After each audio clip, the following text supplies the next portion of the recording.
Next, we will discuss about the transverse laws, the frequencies of stationary waves, and we will deduce at transverse laws finally.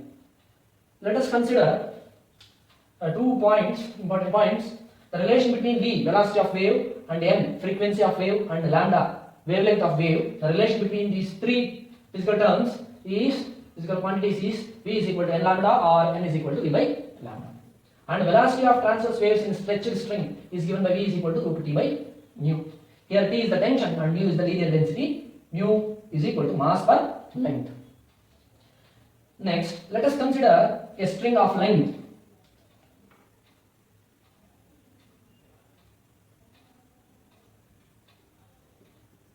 Let us consider a string of length capital L. If it is plucked, then it is generated a stationary wave. A stationary wave is generated with let us consider a single loop. A stationary wave is generated with only a single loop. Then case 1. This point is called as node and this point is also called as node. The distance between node and node is lambda by 2.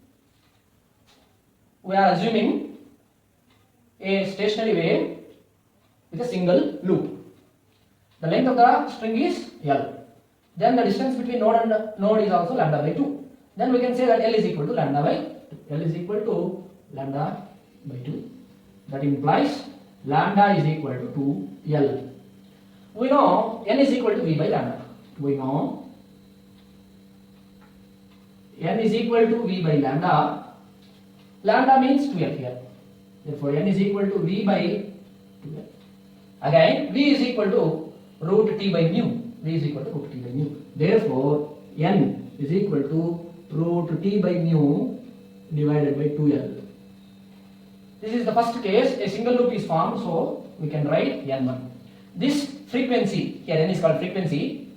The first frequency or fundamental frequency. Fundamental frequency. Fundamental frequency n1. Next, let us consider case 2. In the case 2, we are taking the same string of length L, but here 2 loops are formed. Let us suppose a stationary wave with 2 loops.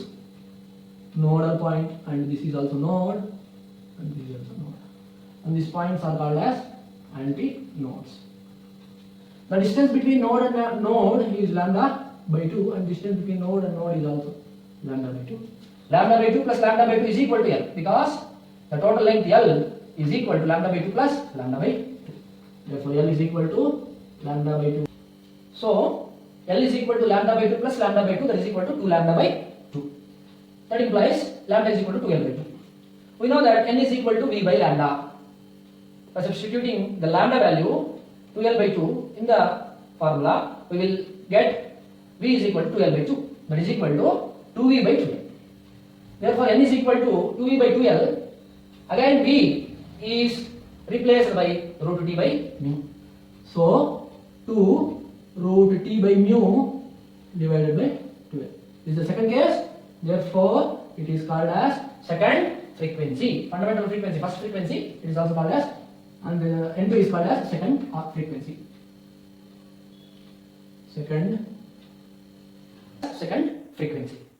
Next, case 3. Let us consider in the same way the length of the string is L, but in this case 3 loops are formed. So 4 nodes and 3 antinodes are formed. The distance between node and node is lambda by 2 3 times, and the length L is equal to lambda by 2 plus lambda by 2 plus lambda by 2. 3 lambda by 2. That implies lambda is equal to 2L by 3. We know that n is equal to v by lambda, that is equal to v by lambda means 2L by 3. By substituting 2L by 3 here in the place of lambda, we will get n is equal to 3v by L. We know v is equal to again root t by mu. Substituting that, we get n3 is equal to 3 into root t by mu into 2L. This is called third frequency. The ratio between n1, N2 and N3 is, observe the N1 and N2 and N3 formulas. We know that root T by mu into 2L is common in N1, N2 and N3. The factor which is here is 1 and here is 2 and here is 3. Therefore, N1 is to N2 is to N3 is equal to 1 is to 2 is to 3. Right, that's all. Next, we have already reduced the frequency, fundamental frequency, second frequency and third frequency.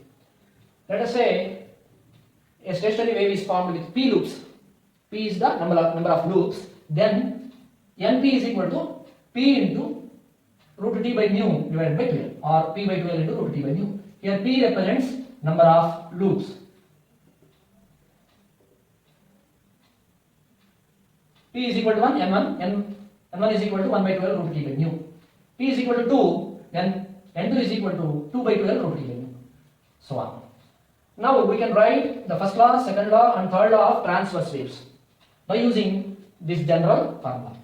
Here N, L, T and mu are the variables, P and 2 are the constants.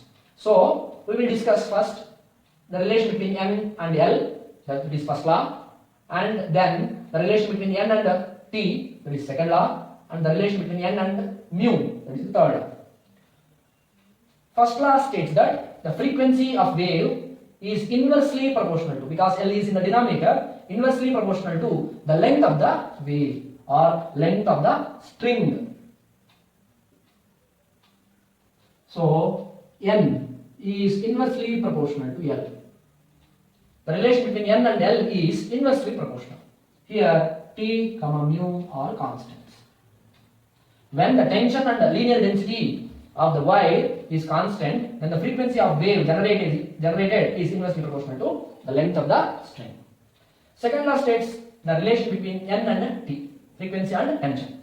The frequency of wave is directly proportional to square root of tension in the string. Frequency is directly proportional to square root of tension in the string. N is directly proportional to root T. Here L and mu are constants. That is, the length and linear density of the wire is kept constant, then the frequency of wave is directly proportional to square root of tension in the wire. The next third law states that the frequency of wave is inversely proportional to square root of linear density. Frequency is inversely proportional to square root of linear density. Frequency is inversely proportional to square root of linear density. Here T and L remains constant. That is, when the tension and the length of the string is constant, is kept constant, then the frequency of wave is inversely proportional to square root of linear density. That is, in the first law, if the length of the wire decreases, then the frequency of wave increases. Or if the length of the wire increases, the frequency will decrease, because it is inversely proportional. In this case, if the tension in the string increases, the frequency also increases. If the tension in the string decreases, the frequency also decreases, because it is directly proportional. In this case, if the linear density is less, the frequency is more. The linear density is more, then the frequency is less, because the linear density and frequency are inversely proportional. This is a 8 marks question. It describes formation of stationary waves and frequency of stationary waves, N1, N2, N3, and finally the laws of transverse waves, first law, second law and third law. That's all.